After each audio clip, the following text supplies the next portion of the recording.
Hello everyone and welcome to my channel. Today we take a look at the newest Blizzard title Diablo 4. Announced during BlizzCon 2019, it built up hype and dreams of young people and boomers like me who are big fans of the franchise and ARPGs. I will not spoil too much of the story, but I will include minor spoilers in it in the story section. You will see it when it pops up on the screen, so you can skip it.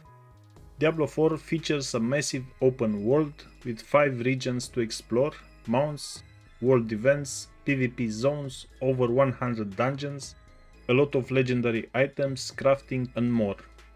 Let's find out if it lives up to its name, shall we? There are 5 different classes in the game and there is no gender lock like in other games. Thank you. So it's possible, huh? Barbarian. A brute force fighter who can wield multiple weapons and swap them on the fly. If you want to spin to win, this is the class for you. I'm kidding, barbarians have more than one viable build. At level 15, barbarians get to choose a technique. They do that by picking one of the 7 expertise effects as their technique, meaning they get that specific expertise bonus regardless of what weapon they use.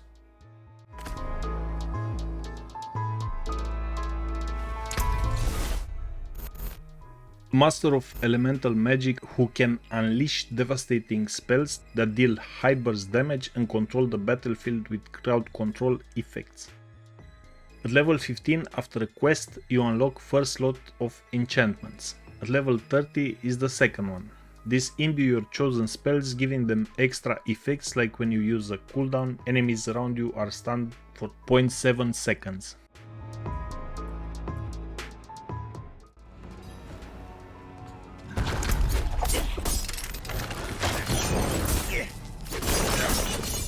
A versatile and agile warrior who can switch between melee and ranged combat.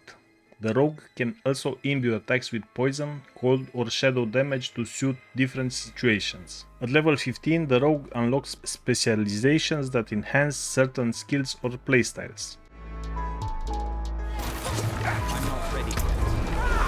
A dark spellcaster who can manipulate life and death.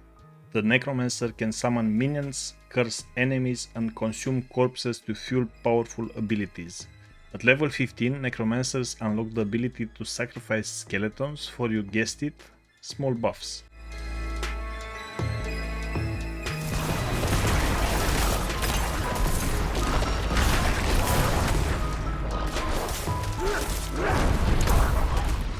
A shapeshifter who can harness the power of nature. The druid can transform into a bear or a wolf, or summon animal companions, or use nature spells to aid in combat. At level 15, druids get the ability to give druidic spirit offerings to the animal spirits to unlock their boons.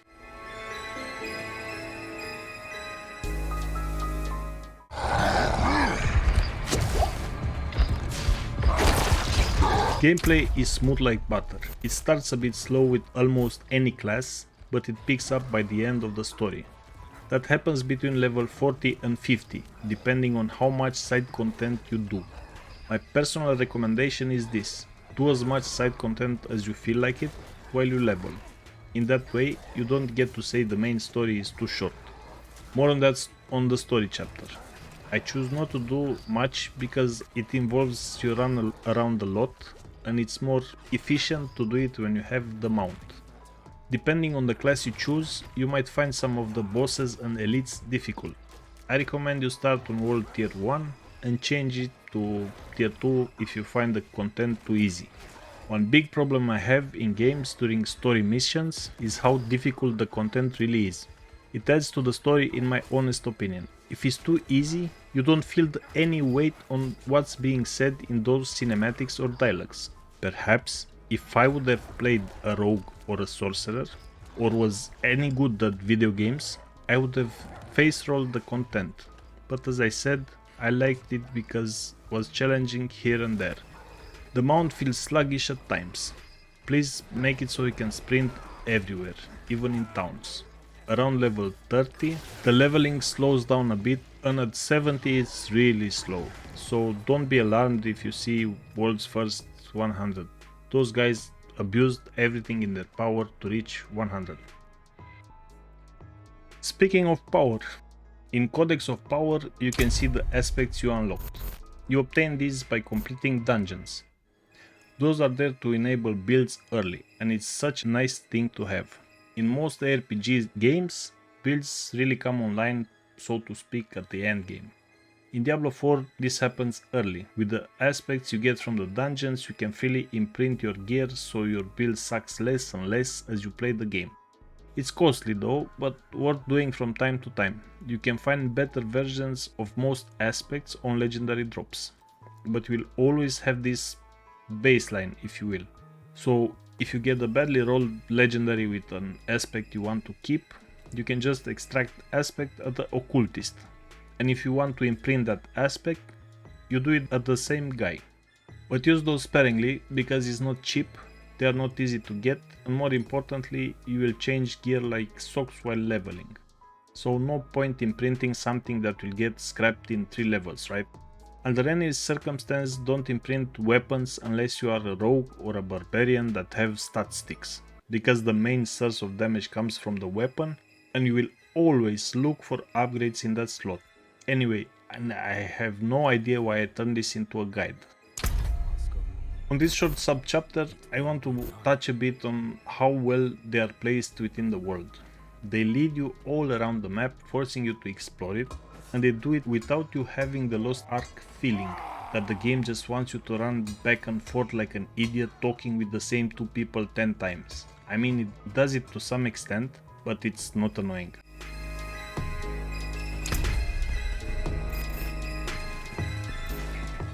Events pop up in predefined locations.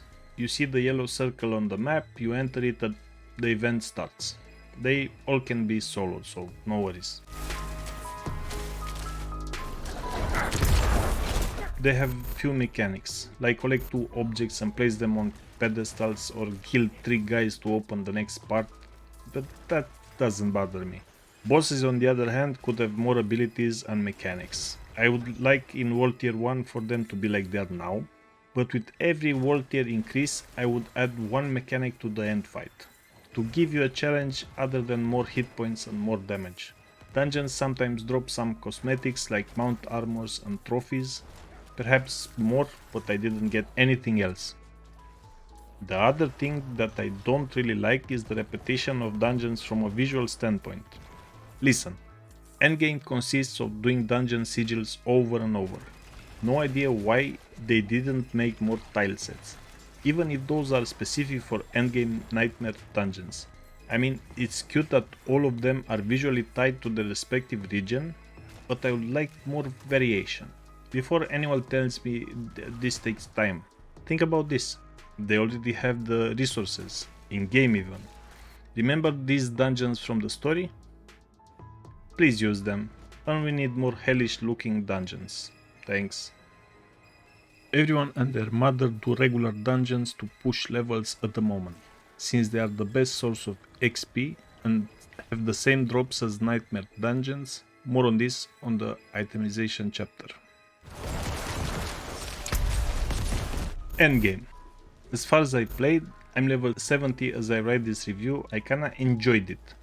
Gameplay is the same all the way to 100, but with better loot, bigger numbers and better builds as you refine your gear, upgrade glyphs and keep adding those paragon points. First thing you unlock is Tree of Whispers. After the campaign is over, your map will get populated with all kinds of events called Whispers. Completing them gives favor, ranging from 1 to 5, the highest being dungeons and world bosses. When you get 10 Whispers, you go to the tree and get a cache of goods filled with items, crafting materials, nightmares, dungeon sigils, elixirs, etc. To unlock tier 3, you need to do a capstone dungeon, which is level 50. It's doable if you are under leveled a bit, depending on your class, build and gear. I did mine with a player because he was at the dungeon entrance. I believe he was getting stomped. He kept dying on me too, so I had to fight the last boss alone. On World Tier 3 you can do Nightmare Dungeons. Those are enabled by a new item called Sigil. Dungeon Sigils only drop initially from the Tree of Whispers caches, and after you start doing the dungeons themselves, you will drop sigils from there. Those are like maps in Path of Exile in a way. When you are in a dungeon, you can drop sigils of equal or higher tier. The cap, as far as I know, is 99. For tier 4, you have another capstone dungeon to complete. I tried it for jiggles at level 60. Mobs inside were 10 levels higher. Everything almost one-shotted me inside that. A lot of pain and suffering. I reached the end boss, I believe, and I realized it was impossible for me at least. I hear other classes can do it, whatever. What I'm trying to say is, with each world tier, new items can drop. Stuff gets more difficult, and by difficult I mean it's a gear and level check. Nothing more, sadly. Itemization is good and bad. Let me explain. At certain level ranges, you'll get to some plateaus where you don't get any upgrades for ages, and that feels pretty bad. 55 to 70 from what I noticed, and I suspect it's the same after 75 or so, all the way to 100. I will not get into details, but trust me, it sucks, especially if you get the drops you need early after you unlock World Tier 3 and 4 respectively. Drops are tied with your level. Seeing a sacred rare drop after you kill a boss at the end of a nightmare dungeon is sad as fuck. There's no point pushing yourself doing high nightmare dungeons other than they give more XP for your glyphs. The exact same stuff drops from regular dungeons. Only mob density may give you the impression this is not the case, but I'm pretty sure that it is. Legendary items feel more like some sort of rares that drop frequently. You use them for the aspects, but they are mostly useless. I would have stopped looting them if I could just press a key and see their tooltip on the ground. But we don't have that because consoles, I believe, so I need to loot them all. Uniques should drop from the start of the game, in my opinion. And lastly, the drops should be tied with the content difficulty, not player level. Meaning you have more chances of good drops doing hard nightmare sigils. Same as itemization, this is cool and bad at the same time. Game gets harder as you progress, and I believe it gets easier by the time you reach 100, but I wouldn't know, it's just a hunch. Power fantasy is all fucked up. You get punished because you're level. I would have loved to see the world and everything in it have fixed levels until you unlock World Tier 3, so you progress in a normal fashion through zones and do dungeons in some sort of order. Then at World Tier 3 everything scales up from 50 to 70, but stays fixed, meaning you can do regular content in howitzers at level 50, but 60 to 65. And at World Tier 4 the same thing, scale it once more until you reach, let's say, 90. So at 90, world starts scaling with you in a similar way it does now. The lore behind this would be something along the lines of Hell's forces grew stronger as you slay more demons or some shit. Keep in mind that Nightmare Dungeons level would still be dictated by the tier of the sigil, not the region level. But then a cool quality of life feature would be needed. Teleport to dungeon. No idea why this is not in game by now, and in similar fashion, Helltide event would scale the content in that area as it does now. This way, I believe you would have a feeling of progression. And last thing about the items, there is too many stats, and people say some of them don't even work properly. I would have merged all damage reduction from close range enemies, long range enemies, and flat damage reduction in the latter category. Most classes look for close range damage reduction anyway.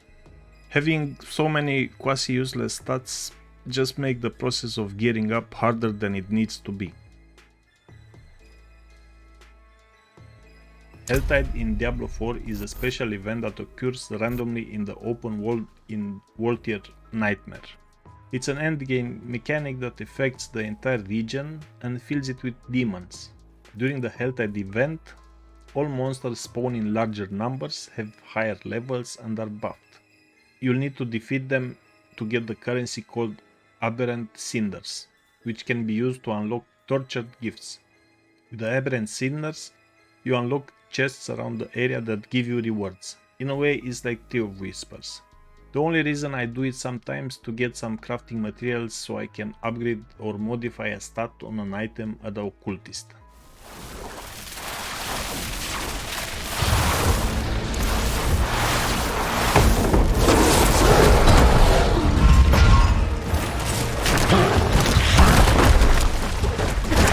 World bosses. World bosses are massive and powerful enemies that spawn in the open world of Diablo 4. They are challenging to defeat and require a group of players to cooperate and coordinate their skills and strategies. World bosses can drop legendary items and other rewards for those who participate in the fight. They also have a weekly bonus that grants extra loot for the first time you defeat them each week. There are 3 world bosses that you can encounter in Diablo 4. Ashava the Pestilent, Avarice the Gold Cursed, and the Wandering Death. Each of them has a specific location and spawn timer that determines when they will appear. You can see the location of the world boss on the map by looking for a red skull icon. You can also see the spawn timer by hovering over the icon or by opening the events menu. I only did Avarice the Gold Cursed on World Tier 3. From what I can tell, they are only a big hulking hit point piñata, with only a few mechanics. I don't want to watch guides before attempting them, but it would be cool if they were more difficult. And by that I don't mean one-shot mechanics or even more hit points, but more telegraphed abilities and different phases.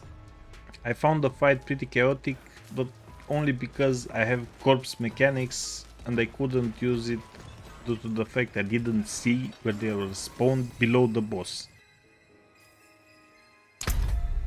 PvP. I play a necromancer with no friends and 0 mobility, so no thank you. Not even for this review's sake. I didn't even fully explore the PvP areas. You want with me? Astaroth. She's dead. Astaroth. Story is short, but it's the right length. Did you ever have the feeling in a game, let's say Lost Ark for example, that the story is dragging out? Meaning it's too long and you just want to be done with it, and you are stuck with these quest lines that never end. Well, this is why I say it's the right length. And the second argument for the right length of the story is this. If you play the game as intended, meaning you explore Act 1 map, do a few dungeons, do a few side quests, conquer strongholds, and search for altars of Lilith, your story will last way longer that way. I completed it in like 12 hours, but I did everything I just said in Act 1. I skipped the rest though. Guess what I started doing after I finished the main story? Yeah, that's right, I started exploring, doing side quests, dungeons and events to boost my renown within those other areas. You have to do it anyway, because it's tied with the server progression and you want those perks on all future characters anyway. And the third and final piece of for the story is long enough argument is this. Longer story means longer development time and costs.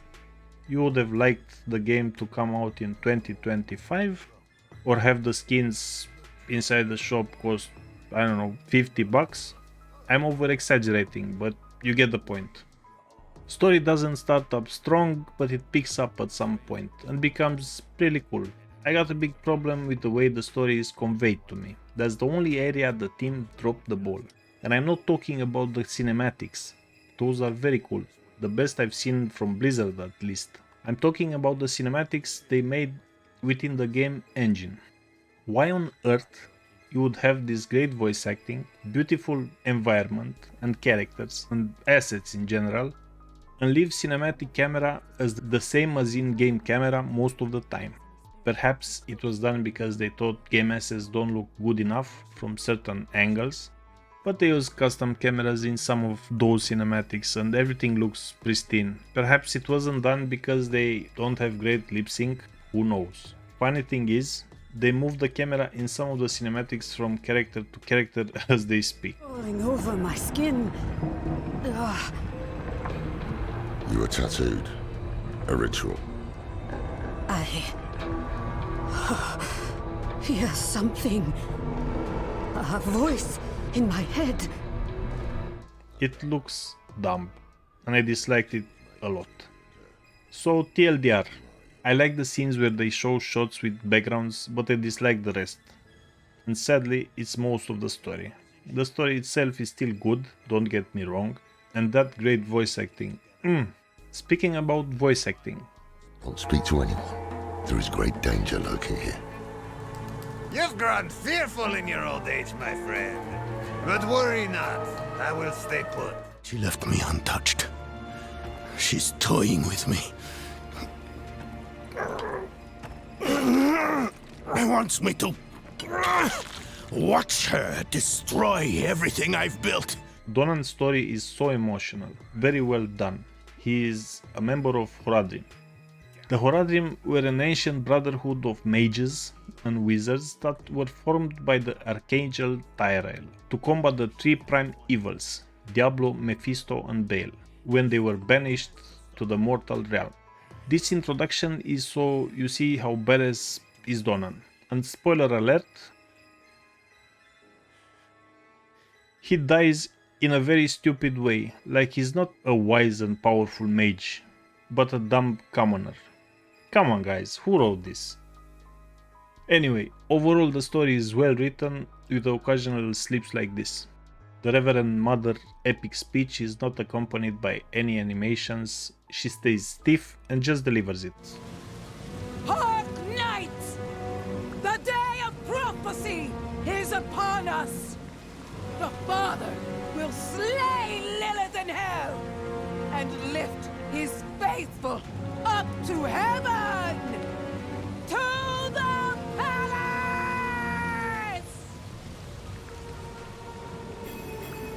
This moment should have been epic, but it's not. It's anticlimactic as fuck. Menu and UI look cool, don't think I have problems with any of it. If anything, the Paragon board UI looks out of place somehow, but everything else looks good and it's intuitive. When you open the map, for example, you can see a lot of stuff, but you can filter the info and have all those shortcuts right in front of you. To see rewards you press W, to center the player press space, etc. Inventory though is shit, please. Triple the space, add a small vertical scroll inside the inventory or add multiple pages, I don't know, I don't care. Just make it happen. Gems should be added in a special tab to be easy to access and not fill up your entire inventory. I sure hope you are not planning to add stash tabs like Path of Exile Blizzard. Because if you do, you are cheap as f. I'm afraid this is the case though, because there is no freaking reason not to have decent storage at release. I was shocked when I saw there are only 4 tabs I could buy for my stash. Is this another one of your you believe you do but you don't rationale, Blizzard? Just give people the liberty to hoard as much stuff as they want. God damn it.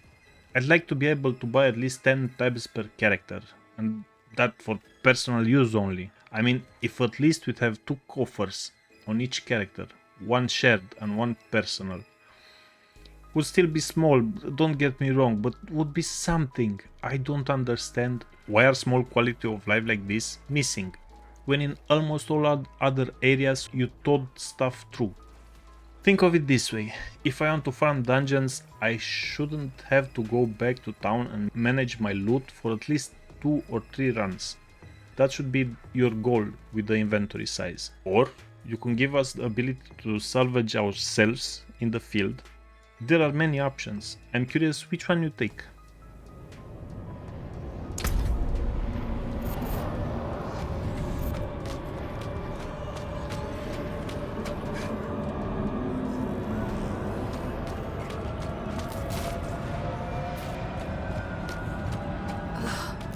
The environment is pretty good looking. The art team should be proud. Each zone is done with care and attention, from the architecture and the ground textures to the inhabitants of each area and the general story theme. Each one is different. Dungeons look good, especially some of the ones used in story quests. They fit very well with the zone they're in. Characters are looking better than in some AAA quality FPS games. Nice shaders on skin, armor and weapons, with decent resolution on each texture map. Too bad we don't have any effects on none of the weapons in game so far. Want to bet those will come in the shop later? Also, too bad you will not see any of those characters from the front. No idea why they didn't do camera zoom the way other games do. So it rotates a bit when you reach the max zoom in point. So you see the characters from the front. Would still be at a big angle to the ground, so you shouldn't be able to see too far. I don't have anything else to add here. Graphics are 10 out of 10 from my point of view. Best looking RPG to date.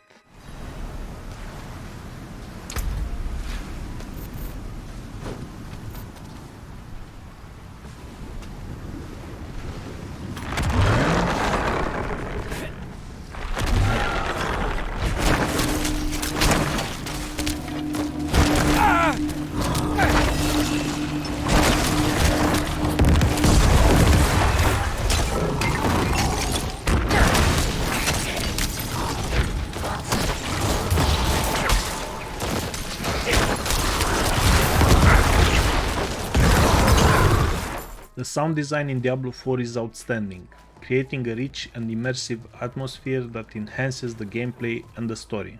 The sound team has done a remarkable job of bringing Hell to life, using various techniques such as field recording, studio foley and digital processing to create realistic and horrifying sounds for the monsters, environments and spells. The sound design also matches the tone and mood of each region, from the bleak and stormy Skosglen to the lush and exotic Kyrgyzstan. The sound design also complements the music, which is composed by Matt Ullman, the original composer of Diablo and Diablo 2. The music is dynamic and adaptive, changing according to the situation and the player's actions.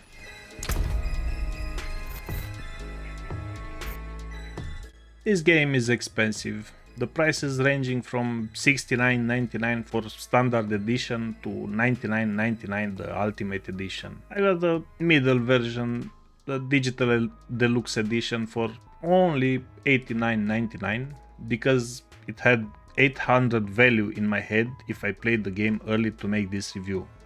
If devs add meaningful content between expansions, and in those expansions of course, all the in-game shop bullshit is worth it.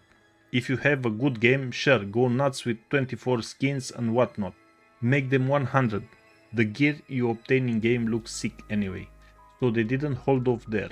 Other companies would have easily kept most of the armors as skins for their in-game shop and leave the ugliest ones for you to loot. There's also the bullshit battle pass everyone and their mother implements. Yuppie! No idea why you still need to complete your battle pass before the next one is released, or you don't unlock all the rewards. You bought the damn thing. As a side note, if they would let you buy a battle pass each season for example, and they didn't expire at the end, they can potentially make more money, because completionists that have jobs and families could just buy 2-3 of those and complete them all in one season when they have more time. That's simply no point to get a battle pass these days unless you are sure you can no-life the game for the next month. And that's not an option for many adults. So I'm all for them making a buck, if this doesn't affect the gameplay experience. What do I mean by that? Well, you can just feel it when you play the game for a while. If the game pushes you to spend more and more without giving you real value back, it starts to become obvious. Doesn't look like it's the case with this as far as I played. So value for money, despite the fact that it's expensive, I'd say it's pretty good if you're an ARPG or Diablo fan. If you are a casual who doesn't care much about the endgame and seasons, don't buy a collector's edition at least. If you play it for 35 hours or so, your $70 was a good investment already.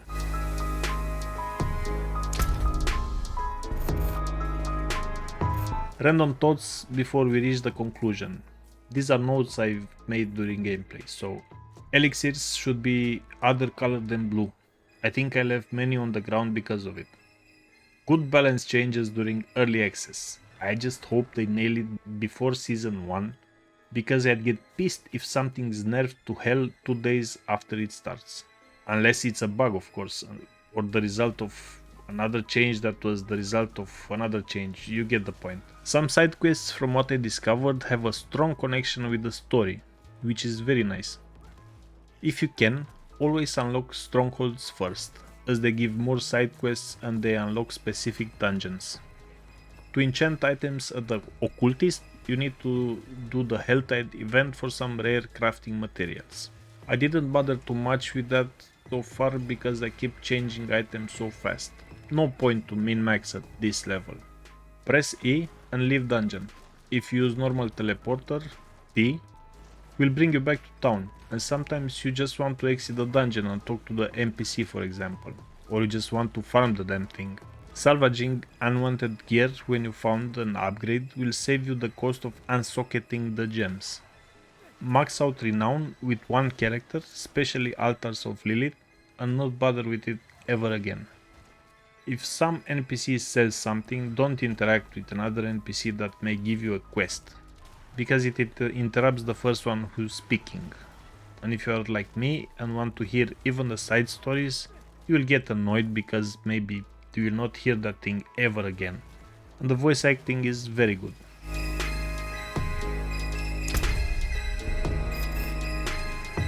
I will give my final verdict on whether Diablo 4 lives up to the expectations of fans and newcomers alike. The game is a worthy successor to the legendary Diablo series, delivering a satisfying and addictive action role-playing game that will keep you hooked for tens of hours if you are a filthy casual, and hundreds, maybe thousands of hours if you engage in the seasonal treadmill. Diablo 4 is a must-play for fans of the genre and franchise. With that being said, this game gets a score of 8.25 out of 10.